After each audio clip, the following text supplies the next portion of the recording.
Mga lutong repolyo na pwede pang pang-restaurant at masarap po. Gawin po natin sa ating bahay. Meron po tayo dito mga nabili mga repolyo galing po sa ating mga farmers at support po natin ang ating mga farmers.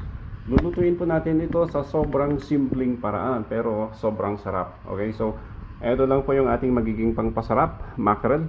Ang gagawin po natin, tanggalin po natin yung kanyang tubig. Separate po natin yung kanyang tubig nitong ating mackerel, Hokkaido. Ito po yung ating aromatics, sibuyas at onion leeks. Gawin po natin.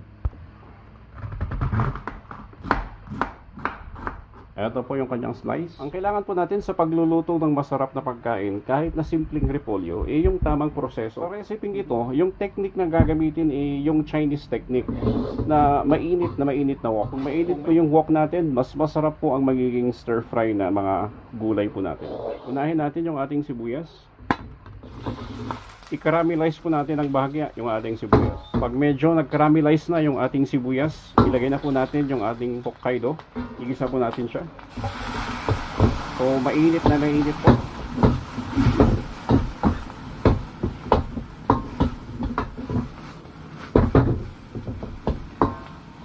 Ilagay na po natin yung ating onion leeks, yung ating repolyo, konting paminta, konting patis o asin. Pwede.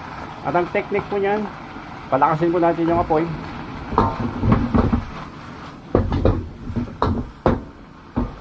At stir fry po natin.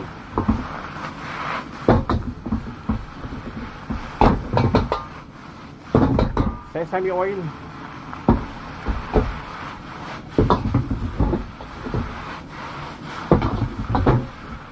Ito na po yung ating stir fry na repolyo.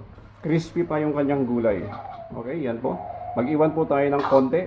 Para po sa iniwan po natin, painitin ulit natin. Ilagay natin yung sabaw. Para po sa mga may gusto ng sabaw. Sinabawan na repolyo. Ginamit po natin yung sabaw ng ating mackerel. Yan. Napakasimple pero napakasarap kung tamang proseso ang atin pong gagawin.